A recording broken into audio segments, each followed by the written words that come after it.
Hey, brother. Hey, hey, Charles, Yes, we're live, Charles. we are. How can you tell? It's Aloha Friday. Yes, and it's a state holiday today. It is I, a state holiday, I didn't know. If which you was were a to ask nice me thing. what state holiday, uh, all I know is it's a holiday. Yeah, it's called Statehood Day. It's called Admissions Day. It's a holiday. But Yeah. the bank's open. It's not a federal holiday. So the bank's open, post office open. Most of the, I think credit unions closed, but everything else was open. It was just a normal day, doing the Hawaiian stuff at people. home. But it was nice not to have to go into the office today. That is for sure. And thanks for breakfast, by the way, this morning, Charles. You and your lovely wife. My, you That know, was nice to, I get so used to seeing you on TV on the screen. I forget what you look like in person, but you're just as good looking in person. In fact, better looking in person than on the TV, on the screen. that actually was my twin brother. I let him go out with my wife every once in a while if I like sleep in. So he said it was a nice breakfast. Yeah, he's definitely better looking. Aquaman. Uh-oh. What is Yeah, Aquaman? yeah. Look like Oh, I get fish scales. oh, okay, okay. I got it. I This got it. is, this is the Akule design of Manu Heali'i. Akule. Yeah. Oh, forgot my Manu Heali'i. Son of a gun. Tomorrow I'm gonna wear my Oama design. Yep. Today, I know you guys all thinking again, it's the same shirt, but you know what? It's not. It's my Hawaii Kawhi strong. Strong. Oh yeah. Woo-hoo. Hey gang, before Thanks, we go thanks on, to do us Kirk a Kuya. favor. Thanks to Kirk Kuya. Tell your viewers to please. We got 89 of you right now. If you can kokua, share. Because when you share, I'll tell you the philosophy of sharing. That when you share, you share. That's the philosophy. Thank Wow. you. Did you hear the doorbell? Yes. That Wow. doorbell means that we have Senator and congressional candidate Kahele in the waiting room. He came in early. He came in early. We're going to hang him on a little bit because I Yep. just wanted to touch bases real quick on the numbers, guys. You guys know today I had two more. Uh, the case, the cases is the numbers is all messed up. It's Yep. because reporting is delayed, and all I know is that we had more cases again. What 230 more cases today? Is that what it was, Yep. Charlie? Yep. Um, and Yep. and we're this is what's still getting me, and maybe look out, Mel has the giggles. uh, um, as we get deeper into this spread, and we just talking, Charlie. The lieutenant governor seems to be very concerned, and he's the doctor, right? He's the Yep. doctor. In fact, all of the doctors that we've spoken to on our show has said that we should be concerned that in fact these numbers aren't good. But then I watch the news and I see all the happy news reporters and people about our theaters opening up and that no worry we're going to disinfect before and after, and so Oahu has all the major restrictions, and we're trying to get Mayor Kawakami on next week to discuss the bubble. I got a lot of questions about the travel bubble. Until I hear the specifics, I'd rather not comment. I like you, Charlie, want to see the visitor industry open up, but like as we said from day one, we want to make sure it's safe for not Yes. just the tourists, but for the employees of the hotels. So Well, you know what is kind of a little bit screwy is Kauai, Maui, and Hawaii Island all have inter-island travel quarantine, right? So us from Kauai, if we go to Honolulu, we come back, we got to quarantine. I get it, because Honolulu hotspot. If Honolulu come to Kauai for 1 day in quarantine, they go out of quarantine when they go back. So no matter what you do on the outer islands of Kauai, Maui, and Hawaii, if I go from Kauai to the Big Island, I quarantine. I come back, I quarantine. Yeah, Woo. And you know that's the what, thing is that I find it hard because it's the like ones Honolulu. that Honolulu is the hotspot. yeah, Honolulu is the hotspot in the state.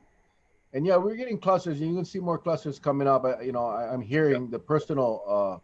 I'm yeah, getting the personal messages from people on Kauai that are testing positive. So, yeah, regardless of what the DOH report says, I know what I know, and yeah, but Honolulu is the hotspot. There's no dispute, right? I mean, Rainbow Drive-In, 2 employees today test positive. Rainbow Drive-In, Kapahulu, that's like a common spot for many people.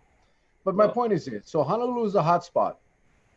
Honolulu get theaters opening, gyms are open. All of these places that are, I think, what I would call medium or high risk, and they don't have a quarantine.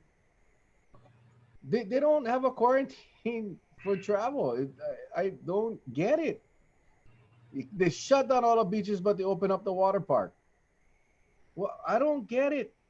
I don't get it. 227 hospitalized cases. That's alarming. Exactly, Eugene. I think that's again, we are the that's been our concern from day one. The number of cases really, while could be alarming, if all of those cases aren't in the hospital and they're not sick, then we're okay. But the problem is when you get that many people in the hospital, then it becomes dangerous, and that's what our concern was. But well, just remember this, because Honolulu has no quarantine, right? The primary goal is to make sure everything is suppressed. We can suppress the virus. The biggest tool you can do that with is wearing masks and quarantining or restricting movement. That'll probably be the best. So one tool, that's a quarantine, that's part of the arsenal to do that, has been taken away.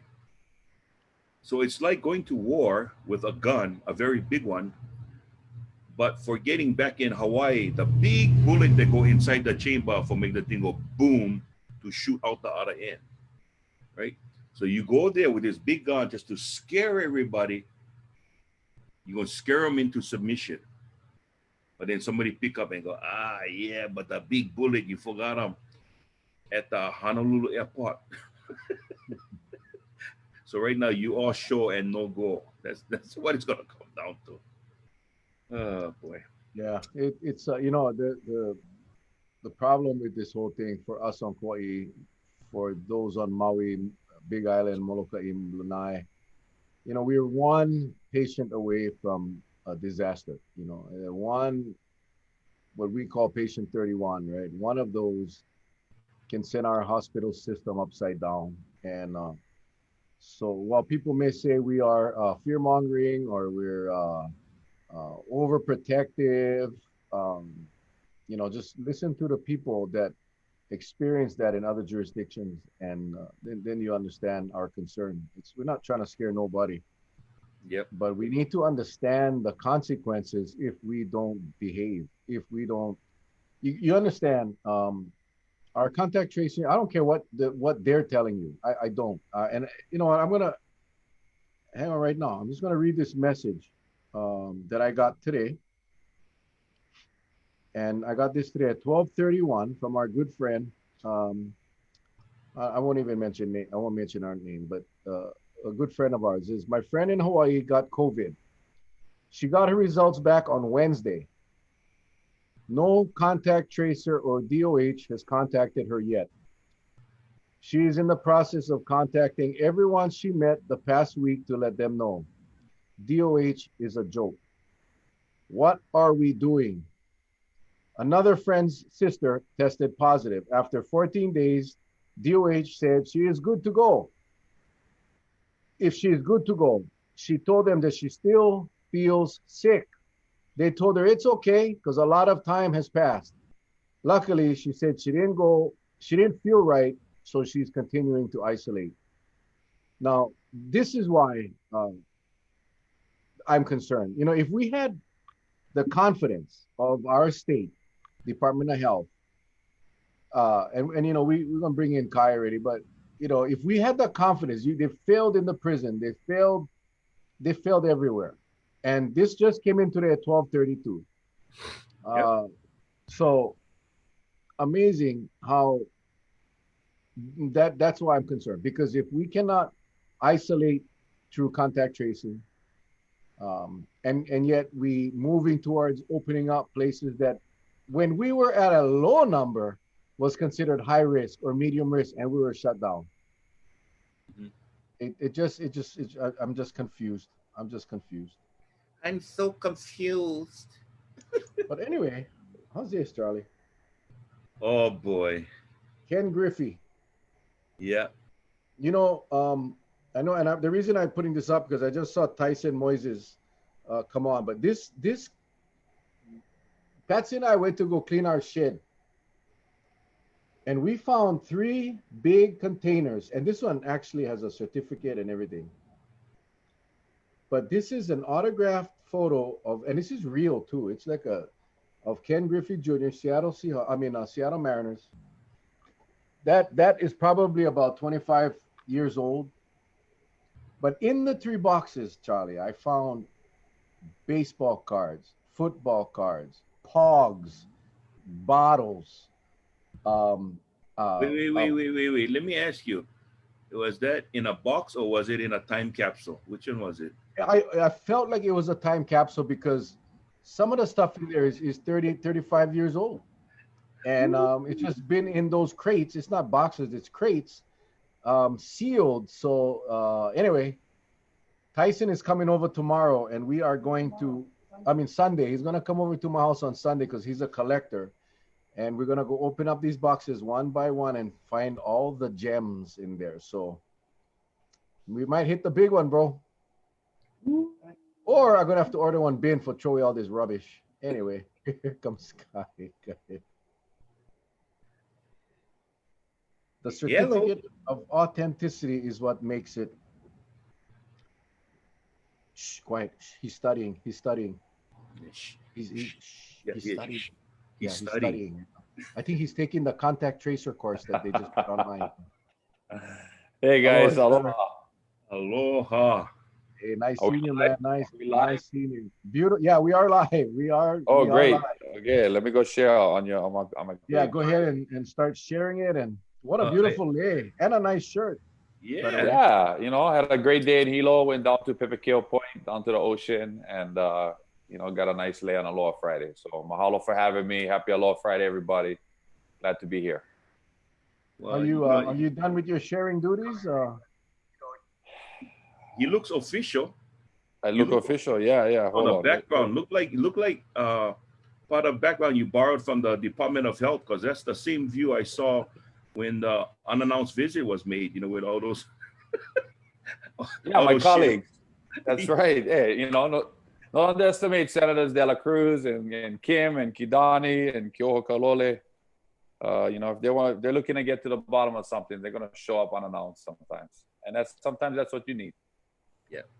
Yeah, that was when I was over the years on the council, we did that several times here on Kauai. Um, you learn a lot. You learn a lot, and You it's always got not to be ready. about You always got to be trying on to your catch toes. people with their pants down, but bottom line is there comes a point, and you know this, Senator, very well. There comes a point after asking a lot of questions and really not getting the answers. At some point, you gotta do that, and I'm real proud of them. I really am, and I'm very thankful that they did what they did. But Sure, so. me too. Yeah, I Anyway, how highly you, admire. man? How you doing, bro? I saw you It's good to last be we saw was back. election night. You made a statement for sure. Holy moly! Congratulations again on that. But Mahalo. we really wanted you to update us on what's going on as far as COVID, contact tracing, and then Sure. just get your You know, insights, man. for me, again, mahalo for having me on tonight. And it seems like almost a year ago, but it was only a few months ago in mid-March when, you know, Mel, you started what you were doing and trying to help educate the community. You know, I started to do a couple Zoom chats on mid to late March, and then all of a sudden, you know, the call went out across the state for help, and specifically to the Hawaii National Guard. And I was given the opportunity to assist the state with its COVID-19 response efforts. And I was activated to federal active duty in the Hawaii National Guard on the 14th of April. And so, you know, I was mostly confined to the island of Oahu and working out of the National Guard headquarters there. So I appreciate the many opportunities you guys gave me to try and be a part of your show while I was on active duty. Unfortunately, I couldn't participate. So it is nice to be back. It is nice to be back in Hilo. My official duty ended. It was supposed to be only 31 days. I was supposed to be back in Hilo by May 16th. I ended up being on activated status for almost 120 days. And I came off active duty on the 7th of August, you know, just in time for the primary election. And it was a difficult decision for me to make, for my family, that I was going to leave in Hilo for, at the time, you know, political campaign that I was been working so hard on. But I just felt that I could best contribute and help the state of Hawaii and my community and our community with what the state needed the most right then and there. And it needed senior officers. It needed people with experience. At its peak, we had over 1,300 National Guardsmen across the state on full activation. Probably I will never see it ever in my military career, where the federal government activates and pays for, under Title 32 status, National Guardsmen in support of a state mission. As an example, you know, as you guys well know, Hurricane Iniki affected, dramatically devastated the island of Kauai. Even in situations like that, the federal government does not put its National Guardsmen on Title 32 federal status.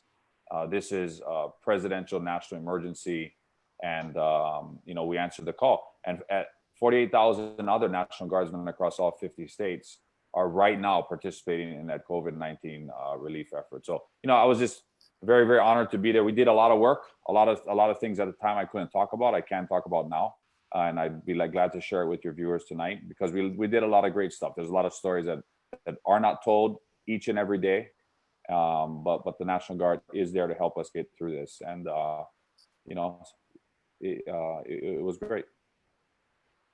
Well, we appreciate the Guard. We see them here. They're at my wife works at the courthouse. They're at the courthouse. They're at the police station. They're all over the place. They're doing a hell of a job here on Kauai with KPD, checking quarantine locations for visitors. Their presence is here, and I can speak for all the people on Kauai. We appreciate what you all have been doing for us during this pandemic. So thank you. You know, one of the most touching things that I got to see personally and feel personally, not against any of the other islands, but something special about the island of Kauai was when we would cycle out troops, bring in new troops, allow soldiers and airmen to go back home.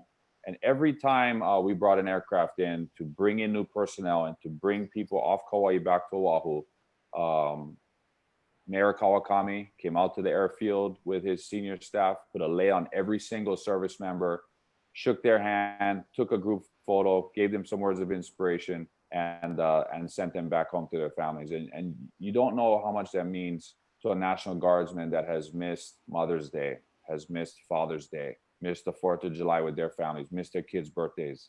And so I just want to thank Mayor Kawakami, the island of Kauai, KPD, for their just outstanding support of the National Guard on the island of Kauai, and also the different task forces on Maui and Hawaii Island that have also been doing a fantastic job. It has been tough. You know, people have been doing, and the Guard has been doing many, many different things, from the temperature screeners at the airport to helping KPD patrol our beaches, checkpoints, provide security. Now we're doing contact tracing, which is one of the things on everyone's mind. We can talk about that tonight as well, because I helped about a month ago, start to put together what you now see, which is the contact tracing program that's being implemented by the National Guard across the state of Hawaii. You know, I did want to say, and I said it before the last time that you was able to come on for a brief moment, the election night, was that, you know, folks, that moment on August 7th, right, when you picked up the troops from Oahu, taking them back home. I had to be a part of that as well. But if in that aircraft you flew was the C-17, correct? That's correct. So to be standing where we're standing, it normally at Lihue Airport we see planes landing sideways, but where we were standing, you came off that runway, which kind of pointed right where you're gonna end up. Yeah. And I tell you the pride. I mean, usually I don't get emotional, but man, I saw the lights coming on, and I saw you tilting the wings. It's almost like that universal language, like, okay, gang, we're here. Brother, we here. We here. We're here. The guard is here. And I guess that aircraft is designed to like stop on a dime, to use on short runways, because Absolutely. I swear when you came down and you throttled up, it was a thunderous roar, as if you were taking off. Then you pulled in front of us, and it's sort of like when you're far away, the image is small, but as you gotten closer, the thing kept on getting bigger and bigger, until next thing you know, you turned the aircraft right in front of us, and you faced the Okola. You was facing outwards.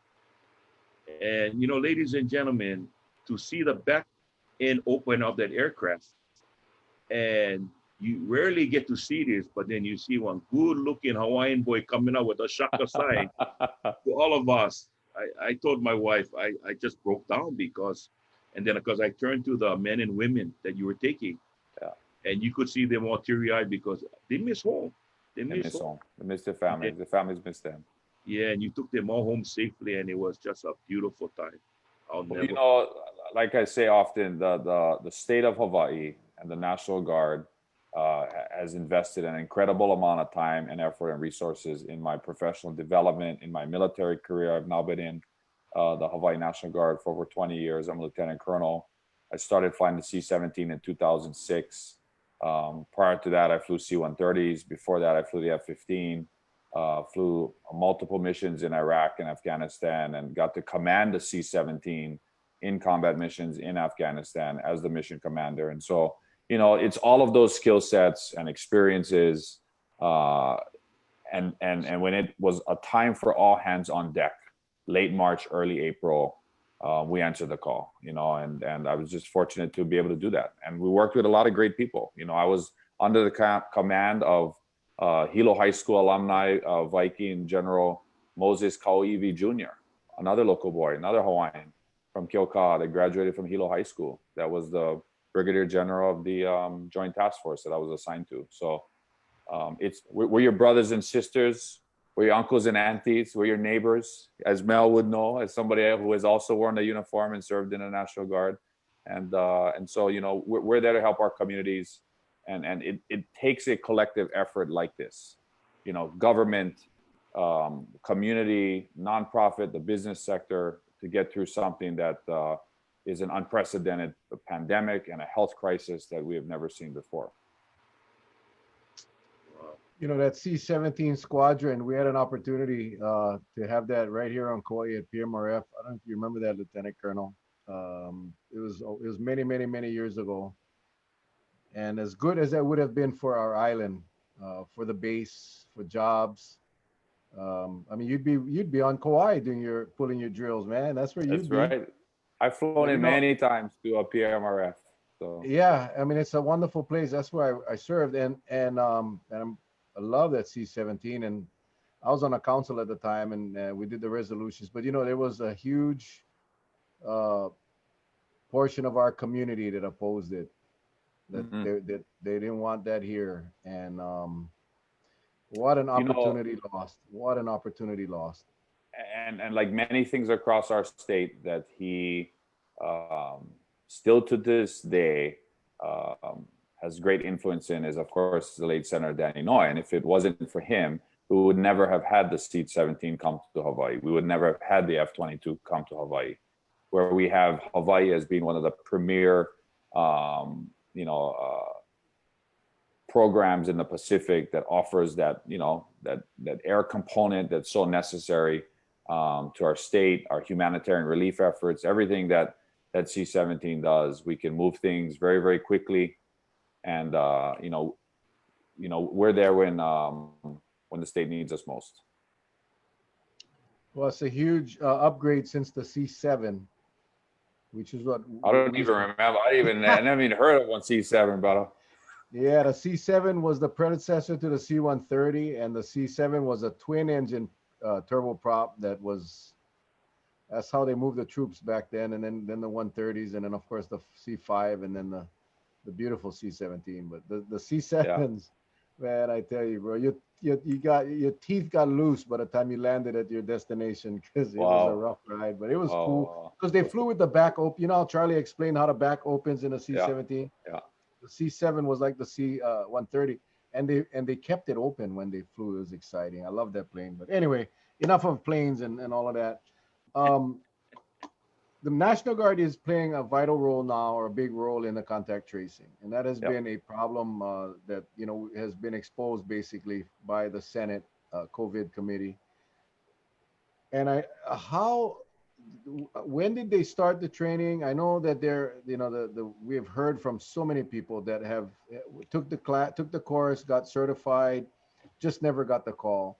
We've heard about people that, in fact, one of them is coming on our show. He'll be our guest tomorrow night, Brian Ingalls, who has more than enough qualifications, but he never got the call. He actually called the DOH to offer his services and was refused. But how did the National Guard get engaged into this process, and how did they get them trained up so quick? You know, from early on, and credit to General Kenneth Hara, who is the Adjutant General of the Hawaii National Guard, and he's also the Director of HAIMA under the current COVID-19 relief effort.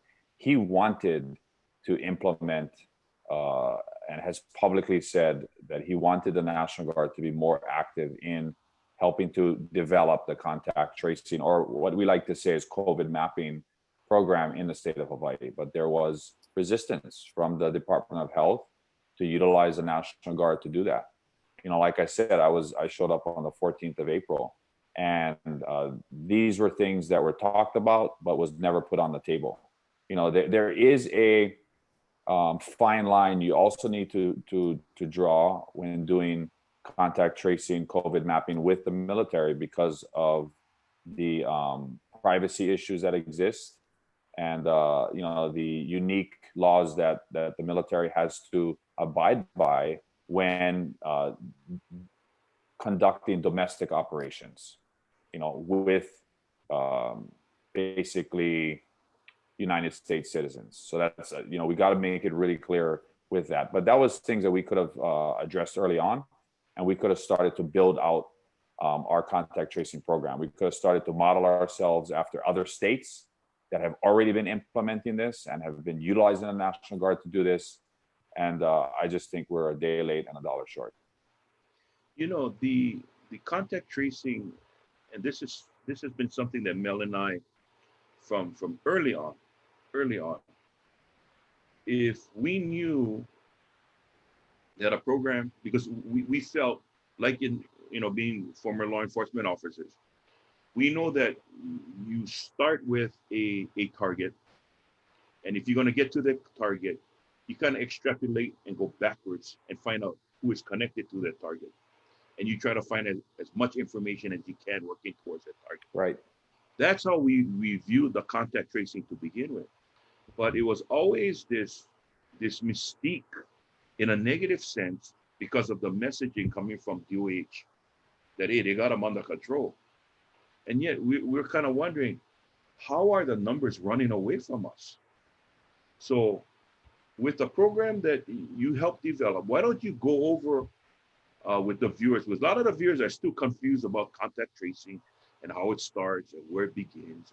Maybe you can go over that. The basics of it is, and it is why ideal candidates to be contact tracers are those like yourselves that have investigative experience. You just can't take anybody off the street and train them to be a contact tracer, have them do an online course and start having them do, because you're basically conducting an investigation, right? You're going to find out someone tests positive for COVID-19, and you have to very, very quickly trace and retrace their steps and see where they went, who they talked to, who they interacted with, and inform those individuals that if they came in direct contact with that person, to self-quarantine and isolate to further the spread of the potential virus.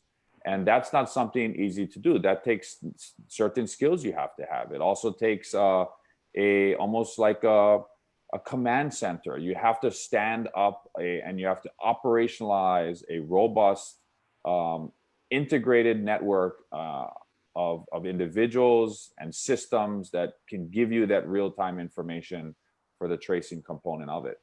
And, Dr. Anderson just, I think 2 days ago, and I don't know his exact quote, but the basic context of it was that what we are seeing right now has gotten so out of control that contact tracing at this point will not matter and won't affect that. And I personally take offense to that.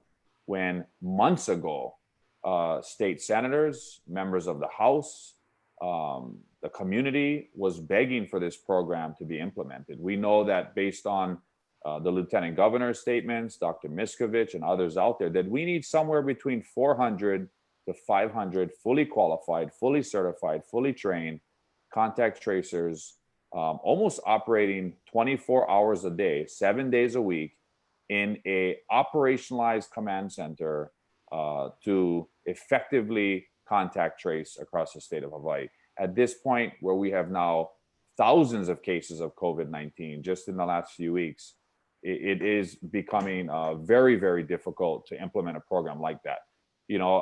And I can't place all the blame on our state government, because this is where it would have been really nice to have a national policy.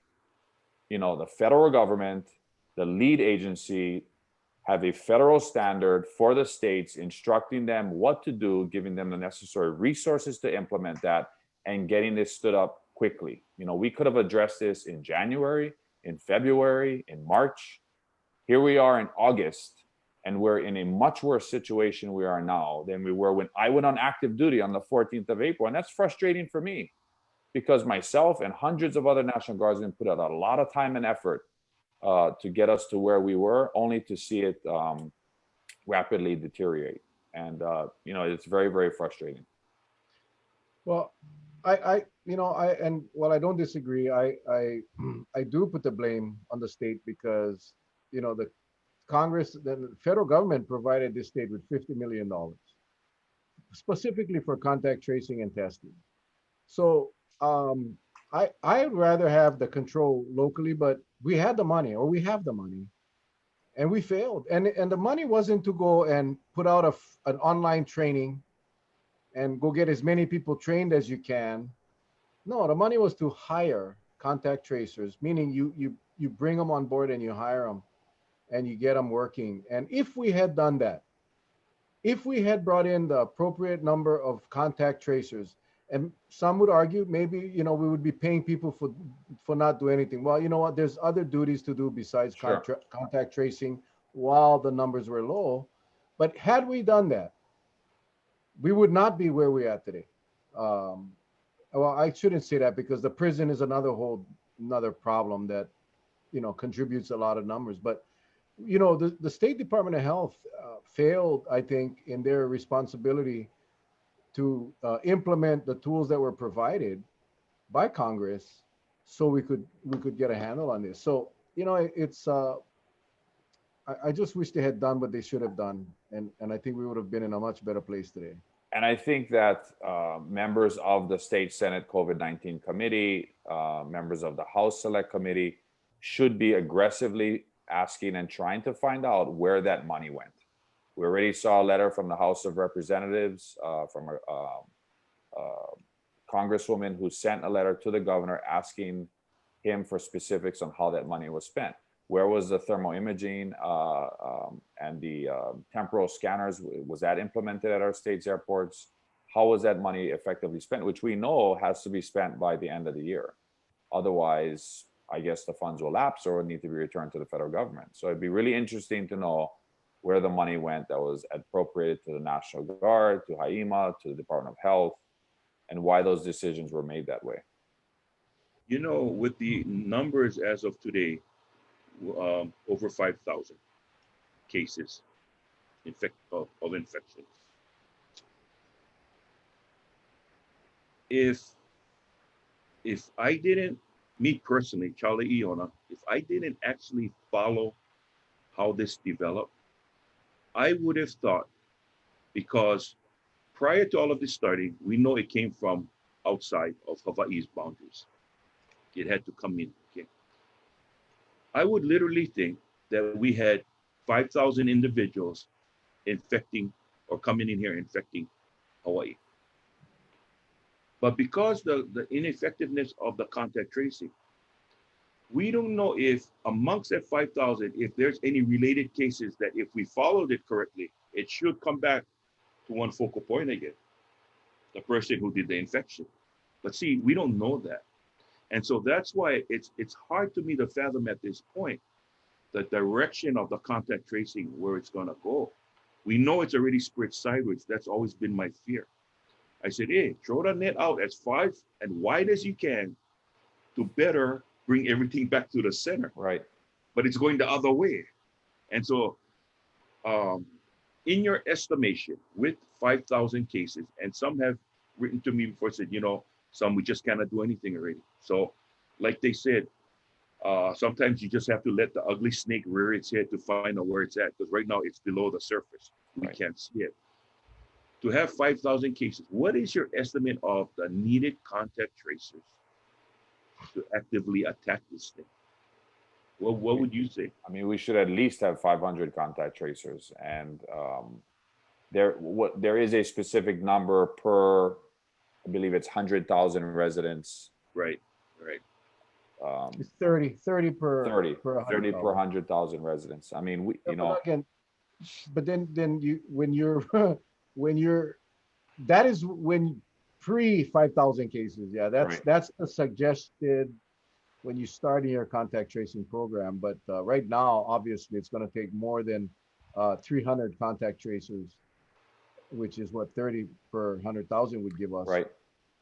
So you're probably you're much closer, I think, to that number. 500 is probably And, where we gotta and be. and the Department of Health should be transparent in how many contact tracers we actually have.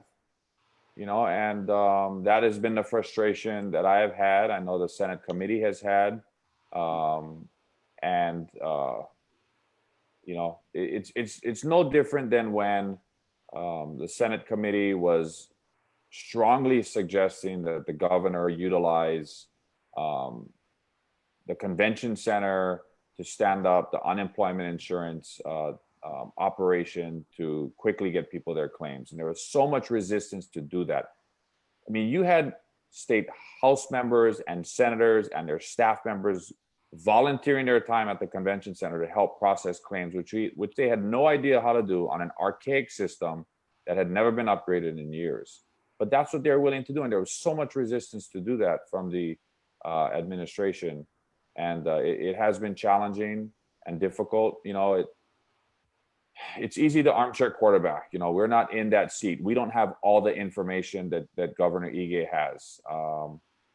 But something like this requires an overall effort from everyone. And that's when you really got to bring all of these people together. And I've encouraged the governor to do that. I've sent him multiple letters. The Hawaii Island delegation has done it as well. And, you know, it's very, very frustrating. Senator, what do you think is the reason for the pushback from early on? Why? I mean, I remember I remember that Senate COVID committee meeting when the members were actually really upset because they had offered their staff. The number was quite significant too. This was for the unemployment claims, but just as you mentioned. But there was always pushback. There was always pushback for testing. There was always pushback for, as we can see now, for contact tracing. Now they got caught with the pants down. So all of a sudden they're starting. The governor is saying that they were looking at the convention center for quite a while, and we know it's not true. We know because Bruce Anderson. One of the things about Bruce, he's been singing the same song from the beginning. He was never a fan of testing and contact tracing, and he's and now it's blown up. But why you think? My thing was they didn't want the numbers to grow because they didn't want to scare away the visitors from ever coming back. Now that's just a pure speculation on my part. No science behind that, but I honestly cannot figure any other reason why they would be against more testing, more contact tracing. I I just don't think know. they um,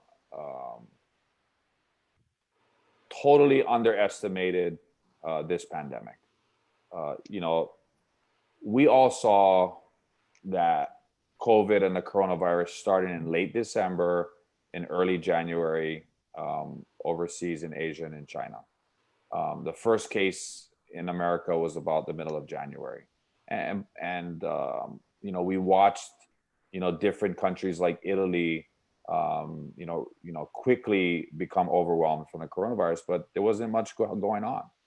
Uh, the first time I saw, and it really got my attention, was when, and posted this on Facebook before, is when I came home flying a Hawaiian Airlines airplane down to Tahiti the first Sunday in March.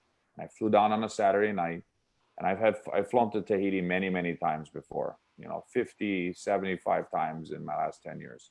When I walked off the plane there, um, it was different than the Tahiti I've ever seen before. There was a long line. They had people in suits. They had temporal scanners.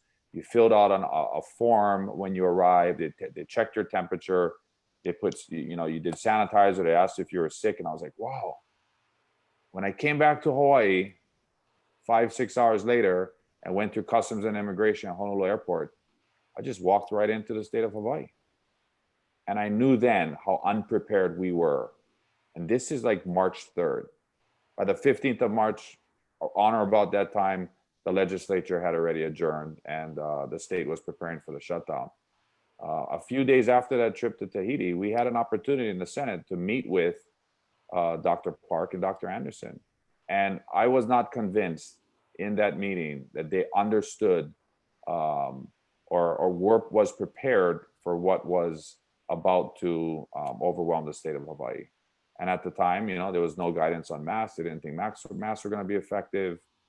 Contact tracing wasn't even something we were talking about at the time. They compared the coronavirus to previous viruses like H1N1 and different, viruses or pandemics around the world in the last 10 years. And there never was this sense of urgency that we had to get ahead of it, that we had a stockpile of masks for distribution, that we had adequate PPE, that our medical hospitals were being prepared for this. And of course, we quickly became overwhelmed and we've been behind the power curve the entire time. Wow.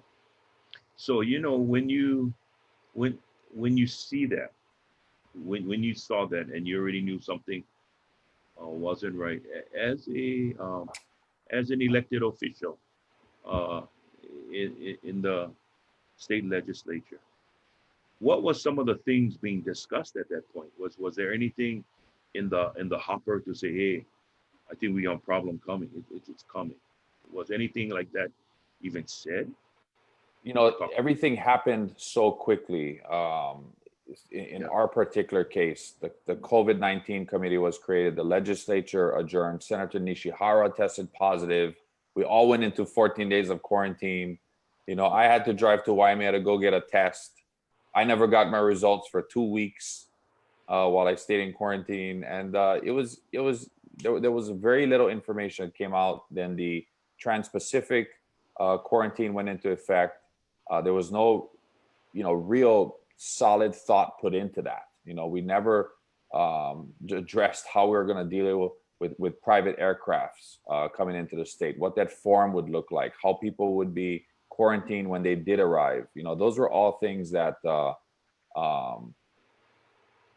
kind of evolved, and that was one of the most challenging points during that time. We're closing, we were calling for the closure of all these different things across Hawaii Island. And we were just sending letters to, Mayor Kim and Governor Ige, imploring them to do and to put in these actions, almost immediately. And some of the things they did, and some they didn't. I think the person early on who got way ahead of this, to his credit, was Mayor Kawakami, the island of Kauai. And for weeks, I think a couple months, your COVID cases were very, very low, if not zero. Mhm. And part of the measures he put into place, like the curfew, people second guessed at the time. Maybe that contributed to that effort. I know for a fact that Mayor Kawakami utilized the National Guard and the resources at his disposal better than any other island out there. And so he utilized the efforts of what he had, and to his credit, the island of Kauai had far less cases than any other county, throughout the state of Hawaii. But this is Yes. when leadership matters, right? We can Exactly. only do so much in the legislative branch. This is when those elected leaders, the governor, the mayors, those are the guys that we elect to lead us, to provide direction, to think out of the box, to bring people together, to not be indecisive, to not continue to move the goalpost, to say something and stick with it, and to invest those resources to protect the safety and health of our communities. And um, we it's been a challenge. I can't believe this is August. My daughter's supposed to go back to school. My two kids are supposed to go back to school, along with thousands of other kids across this state. And I have no idea how my daughter's going to do to distance learn as a first grader learning Olelo Hawaii. It provides an extreme amount of stress on families. It provides uncertainty. People have to deal with we went through what we went through in March and April and May. But to think we're still going through that in August, and we now are seeing hundreds of cases every single day, that it's very, very frustrating. Yeah, we're the bookends, right? Kauai and the Big Island are the bookends of the state. We each have, we are the ends of the chain, and our mayor took some unbelievable measures up front.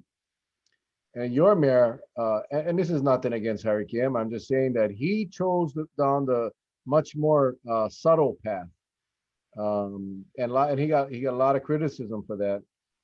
And yet his path didn't. I mean, in the beginning, it didn't really create any problems. He allowed places to stay open, where Kauai, we had the curfew, we had basically to stay at home, and what Derek saw, he saw the potential. He was wise enough to get his island prepared in the event something happened. The curfew allowed the police officers to not be bothered with nonsense at night. Right. The roads were empty. There were no accidents. There were no problems. Gave in the event, getting ramped up in the event COVID was going to take off, and we've been blessed on this island. So, but the rest of the state, now we went from curfews to stay-at-homes, and then we kind of eased up. Kauai is still relatively very low, the numbers. Honolulu is on Through fire, the roof. 230, 200 plus, and I still think it's gonna be over 300 very shortly.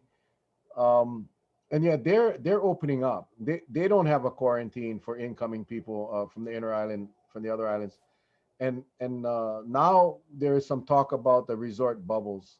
I think it's again the bookends. Actually, it's Kauai and Maui, I believe. Derek and Mike Victorino are talking about this resort bubbles. That sounds very interesting, but this is going on at the time where Honolulu is on fire, and there's a little bit of concern from the people as I read the comments, and I'm getting a lot of questions about that. Have you had a chance to take a look at the result bubble proposal, and you have any thoughts on that? I mean, I've watched the press conferences and have seen them announce some details similar to the concept of travel bubbles that was being proposed to be established And at the time when Hawaii had one of the lowest COVID counts in the state, we were looking at travel bubbles, and Japan and Australia and New Zealand were looking at Hawaii as one of the lowest COVID count states in the nation, as a safe place potentially to travel to. I mean, that's clearly off the table now, but that's the same concept, right? Where you bring someone, and it requires a lot of details, but you would bring someone to a location and they would stay there. I think what is very important is you have to have some type of pre-testing before that person gets on that aircraft. When they arrive, you have to test them again. And then you have to have clear measures in place at that location to do that. You know, in concept, it sounds good, but the devil is in the details. And I'm sure Mayor Kawakami and others will have to look long and hard at that. I just think we need to go back to what we did back in March. We need to stay home. At the same time, that's going to require federal support, because you have to incentivize people to stay home. And in order to do that, in order to provide for their families, they're going to need the additional plus of benefit to get through that time. That's why that extra $600 of unemployment insurance was so important. And we lost that on August 1st. Congress and the United States Senate has recessed while the Democrats passed a bill to continue that benefit so that we can incentivize people to stay home. Governor Ige line item vetoed the $400 a month benefit that the legislature passed, and is holding on to almost $230 million in CARES Act funding that we can put in the pockets of Hawaii families right now today, $100 a week, $400 a month, to get them through their bills, their medication, their food, their utilities, and the money that they need now. We have thousands of people that are unemployed, that are furloughed right now. We have thousands of airline employees at the airline I work at, Hawaiian Airlines, that have the potential to be furloughed and lose their jobs on October 1st. There's no reason to hold back that money. And I have called for Governor Ige repeatedly now to do that we cannot wait for the federal government. But to your point, Mel, we just got to go back to what worked in the beginning. We need to get through it. It's going to be tough. But that's what we need to do to get through this. I don't think creating a travel bubble, a hotel bubble, is going to help re-stimulate the economy and the tourism industry. We need to get back to where we were, and that's going to take a lot of sacrifice. But we need leadership. We need people to lead and to provide us those types of directions. We cannot implement a major order and then only a few hours change that order because we weren't prepared with the details to do that. And I'm referring to the quarantine of, you have to quarantine going from Honolulu to, let's say, Hilo, but you don't have to quarantine from going to Hilo to Honolulu, this partial quarantine that was implemented. You know, when we look at this, I guess Hawaii is that engine, and the fuel is whether we like it or not, is a tourism industry to fuel that economic portion. I think, me personally, I'm still having a hard time understanding that, you know, there's a basis that we could learn to coexist, but there's a fine line, there's that danger involved. And the way to coexist is if everybody plays by the same rule. Such like, I live here, you can come here, but you need to assure us that you're going to be safe. And if you're not safe, well, get yourself safe first before you come. But we understand that not everybody plays by those rules. So I think that's why there's this big precautionary measure being taken where they said, hey, how do we know who's coming in here is going to be safe for our INA? Right. So the only thing that I could see possibly happening was putting in a government regulated quarantine. But they don't even want to do that. You know, they say saying something is better than not saying anything at all. Okay, so we sit in a room and it says, okay, let's throw this idea out. Okay, out of 12 of you, 10 of you don't want it. Okay, let's move on. Let's try something else. But you know, if we keep on kicking a can down the road, it won't matter when we're just petered out. We just right, like the hell with everything. You know, it's not going to make a difference. Other countries have reopened, Charlie. New York City, who we all watched back in March and April, that was overwhelmed by the coronavirus in their hospitals. They've gotten back to some type of normalcy. Other countries you know, they're hugging, and some of those measures are a thing of the past. Here we have 160,000 people dead in the United States of America. You know, we are on the brink of economic collapse, and we are nowhere near getting a handle on this virus. We still don't have a national testing program. We still don't have an adequate amount of resources that we need for our teachers and our first line first responders. If we want to get our schools back open, you know, we have to have those procedures in place. We shouldn't have, you know, 200 something different procedures across every single school. It's so confusing for parents. It's confusing for parents. It's frustrating. My sister's a teacher out at Kahele Middle School. She did her first distance learning the other day. Came home exhausted, wiped out. I mean, this is emotionally stressful for so many people. Our economy is on the brink of collapse. And we know what happened when we had the Great Recession. The opioid crisis took over many communities throughout our country. People lost their jobs.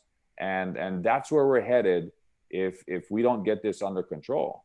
And the bottom line is we need federal assistance. The Payment Protection Program has run out and expired. We have no state and local aid, additional funding coming into our state and local governments. There's no money for schools to reopen. We have 160,000 people dead, and the United States Senate took a vacation and they're going to come back in September. That is absolutely ridiculous. We need a bill. We need to put it on the president's desk. Democrats passed a bill 90 days ago. And I don't know what's going on with Congress. I mean, we need to get this moving. They got a bunch of fifth graders in Congress on both sides of the aisle, and that's one of they got to work together. I cannot wait till you get up there for share some of the aloha up there and some common sense, and or not kick their asses, because it's frustrating to watch. Yep. It's so frustrating to watch. You know, somehow we've got to be able to meet in the middle. Now let's meet in the middle and let's get something going. There's got to be an agreement to meet in the middle. Yep. They cannot even get to an agreement to meet in the middle. Yep. I mean, they cannot. And I'm talking on both sides. It's, you know, there's no preference here. It's you got two groups of hard-headed people that refuse to meet in the middle, and then the people suffer. And you know, we'll see what happens next year. But you know, I don't know. I've been saying this for a long time now, Charlie as well, that if you want the numbers that we had, you got to do what we did. Exactly. You know, and the problem is because you have a place like Kauai, very low, and I'll say viral load. I know that's not that's the wrong medical term, because viral load means something. But when I say viral load, I mean the number of cases, number of virus that's running around. Big Island, Maui, Honolulu is the hotspot. So it's difficult for the Kauai people to say, hey, you know, we don't have to do what Honolulu does because we don't have those cases. But yet we know how dangerously contagious this virus is. That if we ease up on our islands, on the outer islands, the neighbor islands, that this virus will come in and could really devastate the smaller populated islands like Kauai.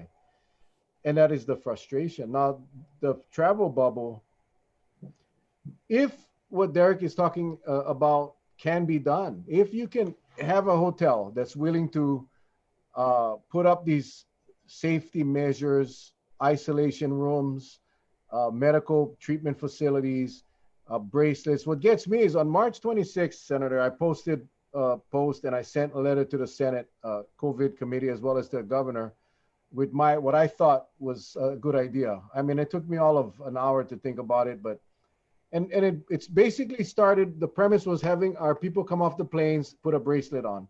Sure. And they cannot remove the bracelet. Charlie, you remember this.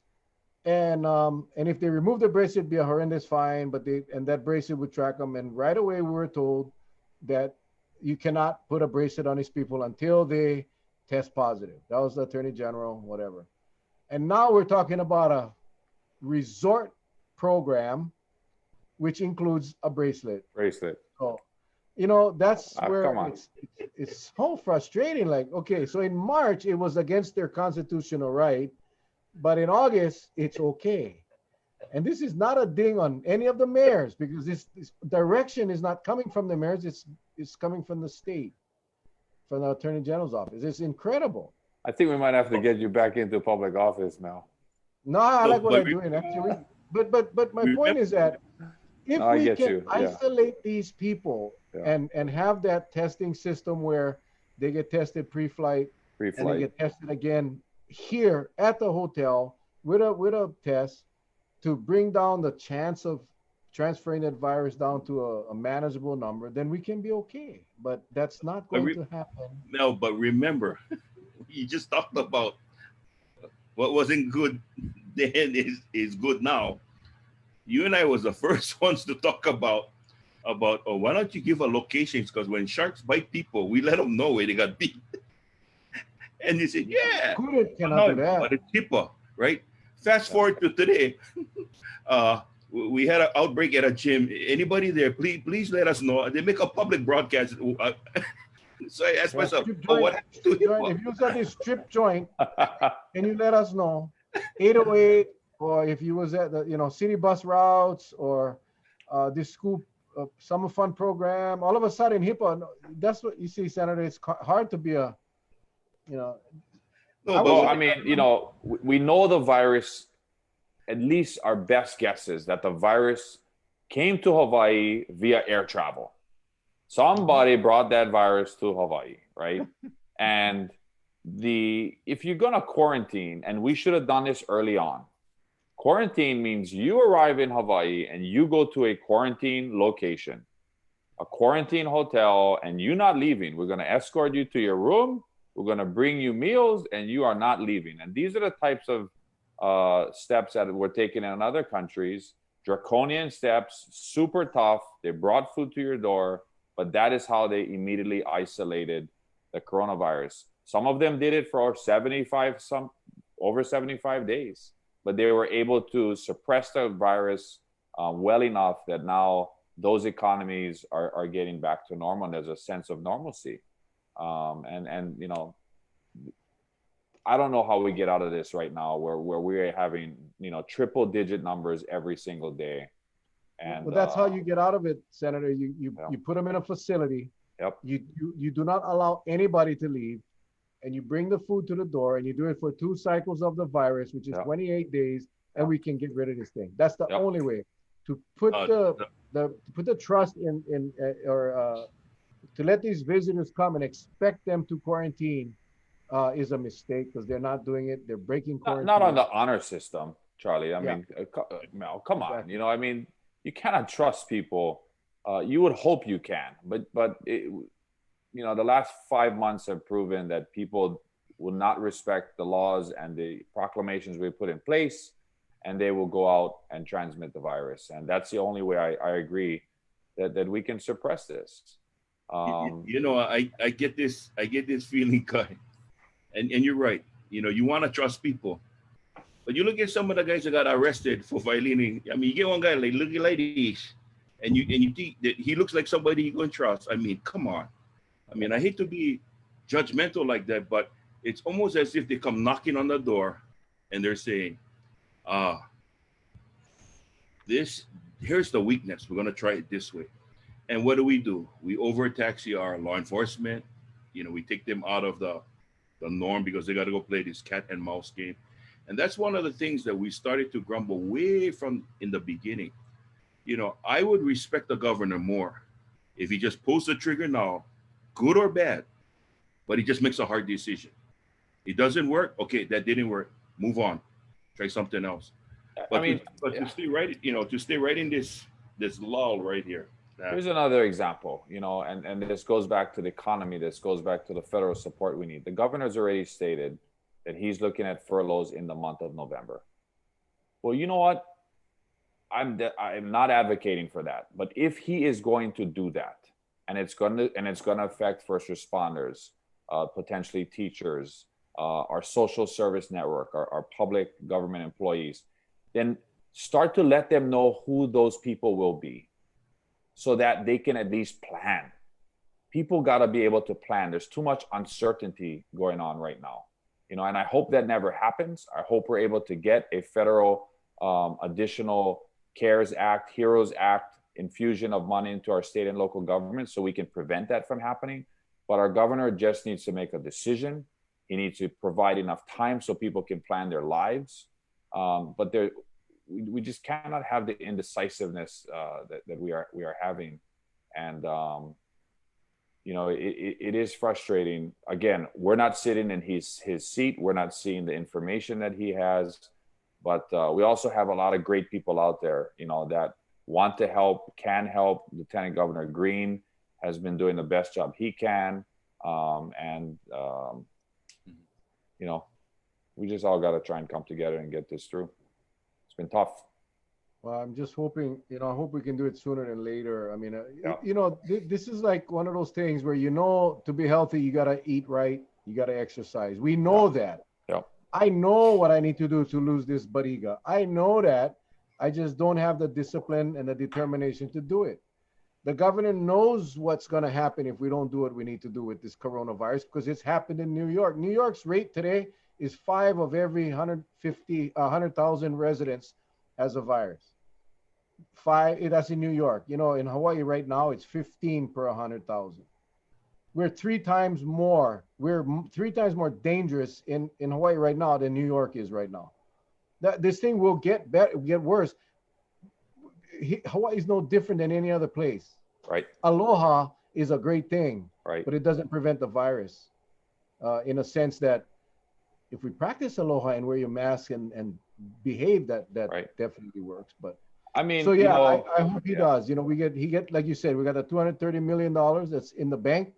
Yep. He better start dishing it out to people that if he goes to furlough, I mean, the money's gotta go. If he came out and said, "Hey guys, address the state of Hawaii," primetime speech, and said, "In order to get to where we want to be, we need to lock down the state of Hawaii for the next 60 days, and we're going to need everybody to do it. But this is what we're going to do. Here's the clear direction. Here's how we're going to address air travel and people coming into the state. Here's how we're going to address private aircraft. We're going to provide those quarantine hotels. You won't be able to leave, and the rest of our residents stay home. And we're going to release those funds. We're going to help people get through this tough economic time. And if we do that, on the other side, we're going to be able to get out of this." I think I agree with you, Mel. I think we can get out of this. But kicking a can down the road, we're not going to get out of this. It's only going to continue to get worse and unmanageable and uncontrollable. Senator Mercado Kim said it best. Hope is not a strategy. Hope is not a strategy. You cannot hope your way out of this thing. You got to take action. And that's what's lacking right now. But I know it's kind of, that hour went by way too fast, Senator. Jesus Christmas. Hey, you were on TV the other night. Yeah. Last night. Yeah, right after our show, man. I had a question. How come they never asked you too many questions though? What the hell what the hell was wrong? I don't know. I mean, there was 6 people on, and it's tough. Like you said, look how fast the hour went by for us. Imagine if we had 3 other people on. So, I wish I had a chance to answer more questions. Well, I'm going to ask you one question, because a lot of the viewers are asking about it, because it goes right in line with kicking in the economy. Okay. Some of them have been asking about the Jones Act. What's your take on that? Well, what do you know about the Jones Act, Charlie? Well, all I know, very little. That's why I don't. I know Tom Jones, and I went to a couple of his acts before. I said in Vegas. He was good. Well, that's not, the Jones Act, I strongly support.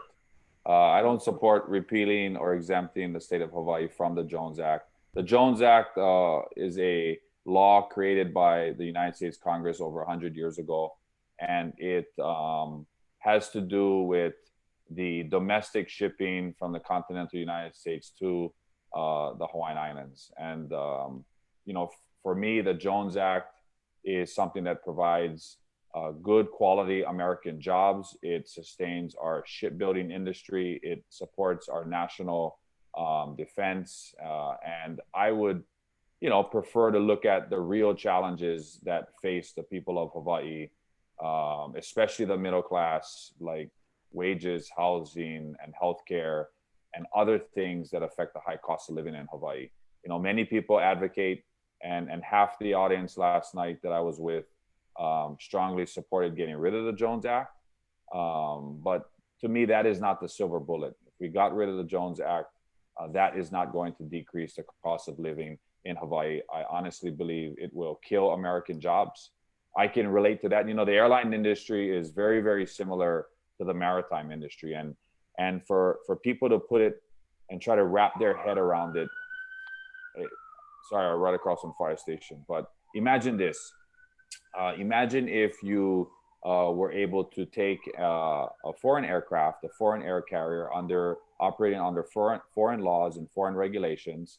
You can fly, that foreign aircraft from a foreign location to the United States, to Los Angeles, but you don't get on that foreign aircraft to fly between Los Angeles and Las Vegas. We don't allow that, right? That's the same thing with the Jones Act.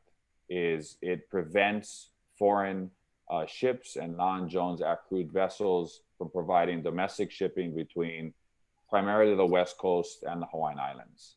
And so there's a national security component to it, and it's very, very important for Hawaii. It's very important for our middle class, and I do not support the repealing or exemption of the Jones Act. It's an essential component of our economy. Okay. Well, I just laugh. Not No, Tom I'm laughing Jones. I tell you, that was classic. That was I know Tom Jones, and I saw him in a couple of acts. That's I But was this just always telling comes Charlie- up. You know, it no, always that's comes up. that's it is, and this show is really we try to stay away from that kind of thing, but the questions have been popping up on the feed And I tonight. appreciate it, because I Yeah, didn't get a no. chance to answer it last night, and I really thought they would have given me a chance to answer it. I didn't want to be somebody who was waving my hands, cutting people off, but I do appreciate you guys giving me a chance to answer that, because it is an important question for someone who wants to represent Hawaii in the United States Congress, because it I was comes up telling all- Charlie, it I comes was up all the telling time. Charlie, I was telling Charlie today, was in one of our discussions, I said, brah, I remember, I'll never forget the day I was on the county council. I might have even been, I wasn't early in my career. And somebody called me up and asked me about the Jones Act, right? I had no idea what that was. I had absolutely no idea. And I told the guy, and he's probably watching this tonight. I said, sir, I'm so sorry. I'm not familiar. And that guy blew a gasket. Said, how the hell, you just lost my support. You're an elected official. You don't even know anything about the Jones Act. So, thank you for that. The analogy with the airplane, I think makes it a lot more understandable for many of our viewers. So thank you for that. You're welcome.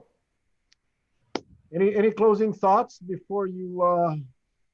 It's 8 o'clock, man. I mean, It's 8 o'clock. Look at that. Look at how I'm just glad to be home. I never had a chance to thank the hundreds of National Guardsmen that I had a chance to serve with for the last 4 months. It's great to be back home in Hilo. Just because I'm back home doesn't mean my seat is empty. Somebody else is there now and carrying on that mission. A matter of fact, they've moved their operations over to the West Oahu side, out to the Kalailoa. But I just want to, if any of our National Guardsmen are watching, our soldiers and our airmen, hang in there. There's a new mission that they're doing now. It's called contact tracing. And we should have been doing it 4 months ago, but we're doing it now. And I hope that it contributes to a decline in COVID cases. But, just thanks to you guys for having me on tonight. I really appreciate it. It's great to be back. Great to be back in Hilo. Looking forward to spending my weekend with my kids. And I just want to say, have a great weekend. I hope Penapule Maikai to all the people of Hawaii and all of your viewers. Have a great weekend. Be safe. And, just have a great weekend. Thank you, sir. Charles? Well, as always, I'll take this opportunity to first thank our guests, a good brother.